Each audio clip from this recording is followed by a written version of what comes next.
Täna alustame oma päeva sadamas ning plaanis on veeta mõnus päevakene Kopanjani saarel. Saar asub Kohsa muist otse põhja pool, vaid pooletunnise praamisõidu kaugusel.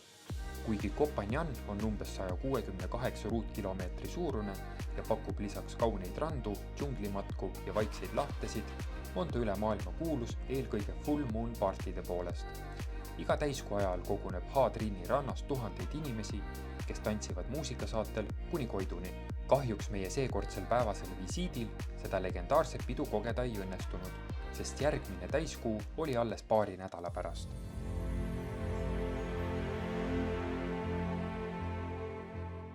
Muide, olen ka varem korra Kopanjani saarel käinud ja see on minu jaoks siiani üks kõige ilusamaid paiku kogu maailmas.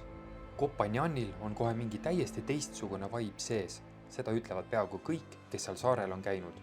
Saar tundub kuidagi rahulikum, vabam ja justkui veidi maagilisem kui teised naabersaared. Meie igatahes ootame juba väga sinna saarele jõudmist.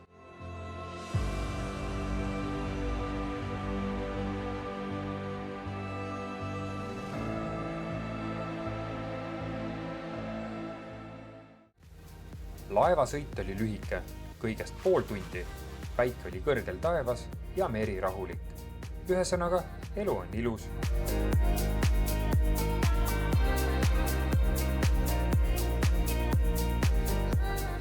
Olemegi üsna pea kohal ja panen teile siia vaatamiseks, kuidas osav laeva meeskond meid sadamasse toob.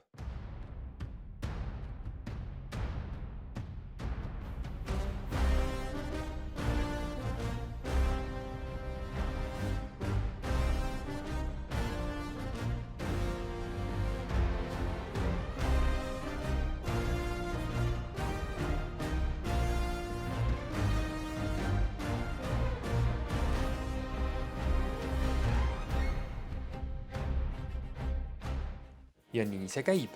Oleme nüüd kenasti randunud ja et saarel üldse kuhugi liikuda, peame endale rolleri laenutama. Kohe esimesest laenutusest ei tasu kunagi rollerit võtta, sest hinnad on seal alati üsna krõbedad. Meie leidsime sobiva hinnaga rolleri, aga juba teisest laenutusest.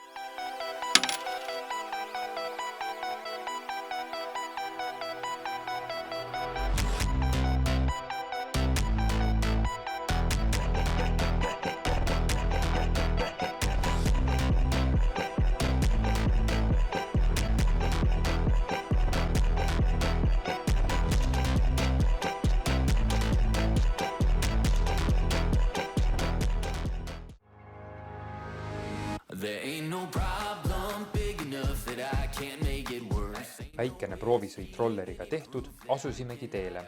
Meie päevaplaan oli külastada Kopanjani ühte kõige ilusamat vaatepunkti, milleks on Bottle Beach Viewpoint. See asub hiiglaslikul kaljul, kus tavaneb hingematev vaade allpool olevale džungliga kaetud rannikule ja Bottle Beachile. Sinna saab minna kahel viisil, kas raske ühetunnise džunglimatkaga otse rannast või palju lihtsama 15-minutilise rajaga parkimisplatsil. Meie nõrgad valisime muidugi teise variandi. Oleme praegu siis selle raja alguses, higi veel kuskilt ei voola, kõik on okei, aga meid ootab ees kuskil pooletunnine matk Mäkke, nii et vaatame, mis meist lõpuks järgi jääb, aga vaade pidi igatahes väga ilus olema.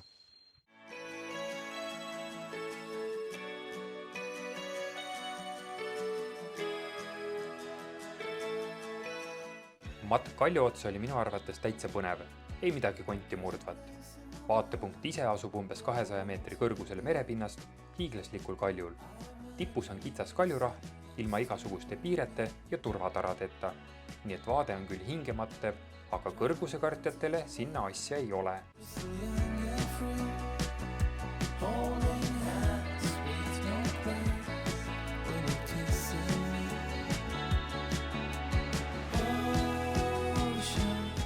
Victoria siit edasi ei tule, aga mina olen julge ja ma lähen muidugi lõpuni välja. Paistab, et keegi on hommikuks lõvikonservi söönud. Kõva mees oled, Indrek.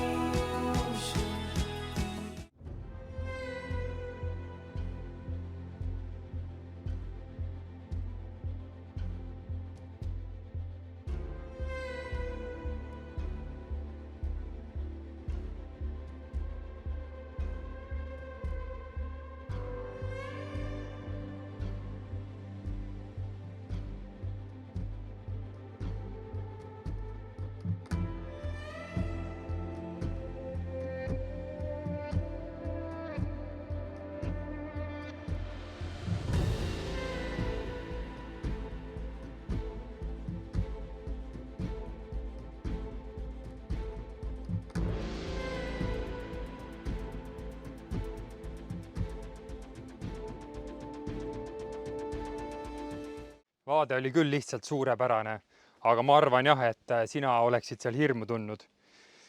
Ega mis muud, sain igiga natukene välja ja hakkame siis tagasi matkama.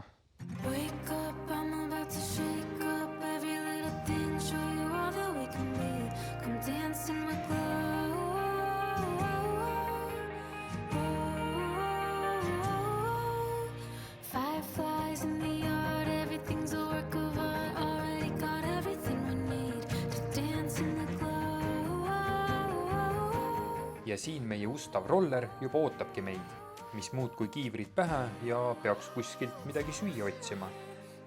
Saime natukene Kopanjani käänulistel teedel sõita, kui juba hakkaski meile silma kaunikene restoran. Restoran paiknes jällegi imekaunis kohas ja paistab, et siin saarel ei olegi kohta, kust ilusat vaadet ei avaneks. Täielik paradiisike.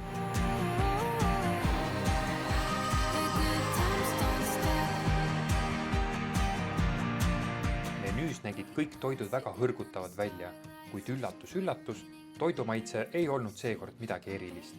Aga no pole hullu, kõike peagi alati 100% viimase peal olema.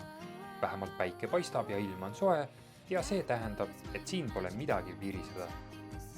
Tee peal nägime viidet mingisugusesse randa, ehk siis tuli vaatama minna, millega täpsemalt tegu.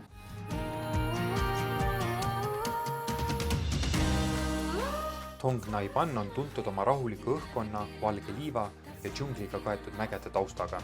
See on üks saari ilusamaid randu, kus on kristallselge vesi ja vähe rahvast, ehk siis ideaalne koht lõõgastumiseks.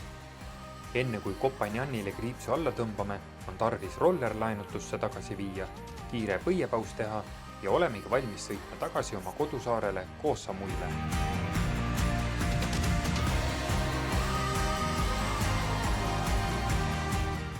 Esmalt teeme kohe paar kookost, et taastada kehas elektrolüütide ja vedeliku tasakaal ja järgmiseks ootab meid ees juba üks korralik jõusaali treening.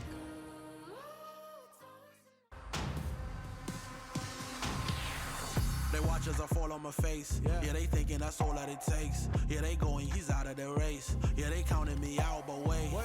I may be down today, but tomorrow they all gonna say it's impossible. Somehow we found a way. It's hard to believe that they came from around the way. It's beating the odds. Say to the mayor, I'll be number one. Tell me I'm focused to beating the drums. It's psyching me up. I believe I have won before I begun. I'll make sure next time they're biting their tongues, holding their breath and know I am the one to watch. All that I dodged, all the hits that I took to become what I am is insane. I am unbreakable. I am unstoppable. I am an animal. Küll oli hea trenn. Teeme nüüd kiire ujumise ja Victoria näitab ka mõningaid gratsilisi liigutusi. Ja siis on aeg juba endale õhtusööki valmistama hakata. Tänase õhtusöögi teeme siis me ise. Ei hakka välja sööma minema, hoiame natukene raha kokku. Hommikuks munad ka juba ootavad. Nii et hommikusöök on olemas. Need ei oota hommikuks. Mis meil täna siis söögiks tuleb? No ma ei tea, proovime teha kanafilee seente ja riisinuudlitega kookose kasmega. Jämma! Indrek ei jõua ära oodata, sööb siin mingid pähklid, mis me tõime Eestist vist ja ostsime lennukisse. Wasabi. Teeb on nii näljane lihtsalt. Päris head on siuksed, parajalt teravad ja... Ja lihtsalt tegelikult teeme süüa mitte sellepärast, et me hoiame raha kokku, vaid sellepärast, et üks suurem mees meil ei saa kunagi kõhtu täis. Ei saa jah kuidagi, ma ei tea, kõht kogu aeg tühi. No, aga ma ei tea, mis seened need on. Siin on kirjas muidugi, aga kes see tõlgib? Õues on juba pime, aga noh, väga soe on siin. Meil on niisugune väliköök ja ma arvan, et niisugune 28 kraadi on sooja praegu. Nii et väga mõnus on õues süüa teha nii öelda. Suur abimees Indrek laseb meil vettpotti vähemalt. Sellega ka ta ei saanud hakkama, pean ikka ise. Mingi läbu jäi põhja. Ma ei tea, kes enne siin süüa tegi, aga noh, igaks juhuks peseme üle. Nii, palun proovi, kas on piisavalt soola, pipart näe, võtta kahvel. Ma ei tea, jumalast, normaalne. Võtta soola võiks juurde panna või? Okei, no ja arvestame sellega, et veel nuudlid ja siis... Ma paks soola juurde. Muidu on päris hea. Ja, aitab. No nii, nüüd peaks perfektne olema.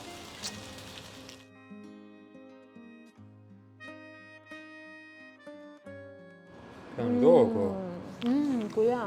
Tutvusta, mis sa siis täpsemalt süüa tegid?